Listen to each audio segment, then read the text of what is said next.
Clock Tower 3 is a survival horror game that was co-produced by both Capcom and Sunsoft for the PlayStation 2 that saw a release in 2002. And this would be the fourth installment in the Clock Tower series, and it would also be the final entry. But the plot and the characters in this game would have little to no relation to the previous games in the series. And it would also be the first game to allow full control of the character in terms of its movement, as it would remove the point and click style gameplay mechanics from the previous three titles in the series. Because the series originally started off on the Super Nintendo or Famicom way back in the mid-90s, and it later got a port to the original PlayStation in Japan only in early 1996 under the name The First Fear. But in recent years there's now a fan translation of that game that you can find online if you want to go back and revisit the origins of the Clock Tower series. And with later iterations, with the second game in the series, Clock Tower 2, which was also just called Clock Tower in other regions, which does seem a bit confusing, continued on the premise of what originally happened in the game The First Fear, where you have to try and evade and also defeat the immortal Scissor Man. And then with the third entry in the series that was known as Clock Tower 2 in other regions, but it was called Ghost Head in Japan, would completely change the whole concept, as yes, it still used the point and click gameplay elements but removed any kind of awareness of the Scissor Man character. Instead, you played as a young schoolgirl that had a multiple personality disorder, and part of her personality was an extra character known as Mr. Bates that was a serial killer. But when we get on to the third game that was released on the PS2, it takes a very different approach in terms of how the story plays out. While it is a sequel, preferably in name only, but it does keep some characteristics of the previous games. But Clock Tower 3 resembles a lot more similarity to that of the earlier Resident Evil games, also seen on the original PlayStation. As again, with it being co-developed by Capcom, it utilises many similar elements such as the tank controls, fixed camera angles and perspectives, being able to interact and solve puzzles, very similar to the early Resident Evil games. So if you are a fan of those games, which I personally am, you will feel right at home here being able to pick up the whole idea and concept of what you can do in the game. Now, while you don't have weapons per se in the game to fend off enemies and monsters, you have a different type of gameplay mechanic, more like a hide and seek feature, where you can evade and hide from enemies that are constantly pursuing you. So at any point, as long as an enemy doesn't see you, you can pick a hiding spot to shield yourself from the enemy, where they will eventually move away from the area, so it can give you time to gather your bearings, and then you can explore even further until the next encounter. But just note that the same use of the same locations too many times can result in it making it obsolete, so the enemy that's chasing you will know pretty much where you are. Another cool feature that was also added to this game was a panic style meter, that the more the character engages with enemies, the more the panic meter increases, which results in the screen starting to go all funny and start flashing. But also the control system becomes completely different compared to the standard settings. So what it tries to do is it tries to disorientate you in a way that once you're all panicked, you're not really sure of what you're doing or how to act or interact. So the controls completely just mess up, but that also adds to the whole aesthetic of the game and what it's trying to go for.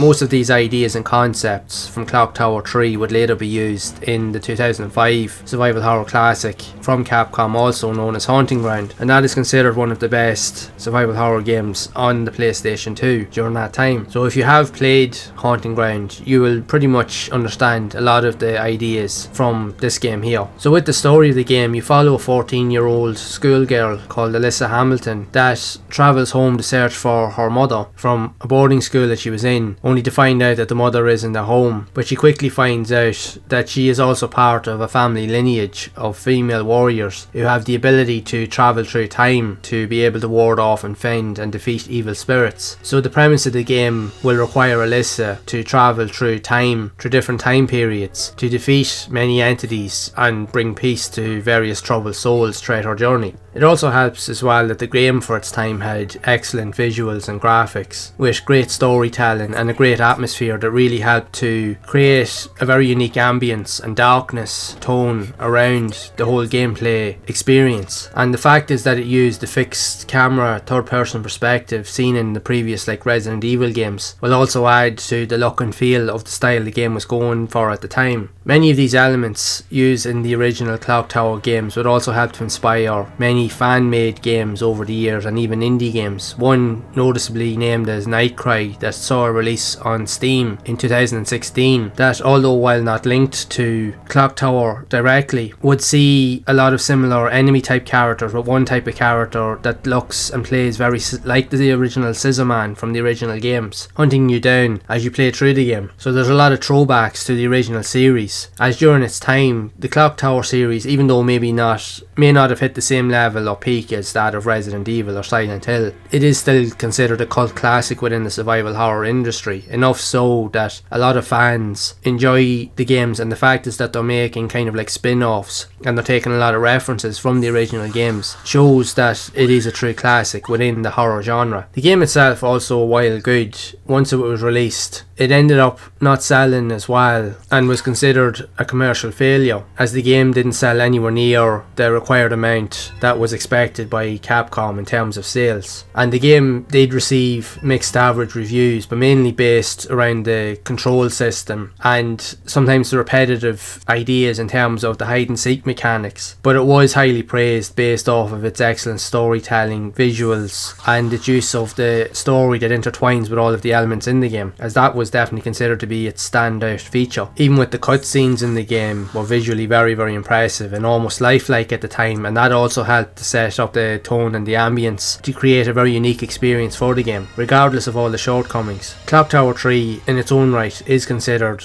a somewhat of a cult classic that, although may not follow in the same precedence of its predecessors, still stands out in its own due to its unique style and nature, and especially considering it was also one of the earliest survival horror games on the PlayStation 2 at the time. And now the game has become quite rare to find in the wilderness if you're trying to pick up a physical copy of the game, which if you can find a copy of it these days, you will be expected to pay triple digits almost in terms of prices to get your hands on a copy. Now if you're a collector and you can afford it, then you can go ahead, but for those of us that don't have access to that and to those luxuries, unfortunately you'll just have to leave it as it is. But I still highly recommend that you should try it out. From my own personal experience, I owned the game going back. I remember when I had my PlayStation 2 and I was lucky enough to get the game second hand in one of the local game stores at the time. And although it did take me a little bit of a while to get into it again, because I was busy playing other games, I was playing usually like Grand Theft Auto 3, because that was why I originally bought my PlayStation 2, was just to play that game. But as time went on, I got to experience other games on the PS2 and I realised that there was so much more to offer. And once I managed to sit down and play Clock Tower 3, I thought it was a phenomenal game. Yeah, there was instances where you struggled in certain parts, especially with the likes of the puzzles and getting used to the controls and the gameplay mechanics, because it was very, very different from Resident Evil, as I'd spent years playing Resident Evil on and off on the original PlayStation, so it did take a while to get some sort of use or familiarity with the controls. But once I got into it, it's a very solid experience, but again with great storytelling, great visuals, and it just has a very unique look and feel to it that you don't really often see in games, especially not in modern games today. So it is an all-round good experience, and I highly recommend that you try it out, even if you're not just a fan of the Clock Tower series, but if you are genuinely a fan of survival horror games and you'd like to see what the early type of horror games were like on the PS2, this year is definitely up there amongst some of the best of them that the console has to offer. Even if it is hard to find, I highly recommend that you do try it out. And I would love to know your thoughts on Clock Tower 3 for the PS2. If you have managed to play it yourself, did you own it back in the day? And if so, what do you think of the game overall in terms of its visuals and its quality? And did you even enjoy playing the game? And are you a fan of the Clock Tower series? I'd love to hear whatever stories you have of the game, so be sure to share them down in the comments below. And if you have enjoyed this video and you'd like to see more content around similar types of horror games released on the PS2, then be sure to leave a like, subscribe to the channel and hit that bell to be updated on future videos. And in the meantime, if you do genuinely want to see more content that's already on the channel around games similar to Clock Tower 3, then you can check out the playlist here in the description to see those games in action. And I will see you all in the next one.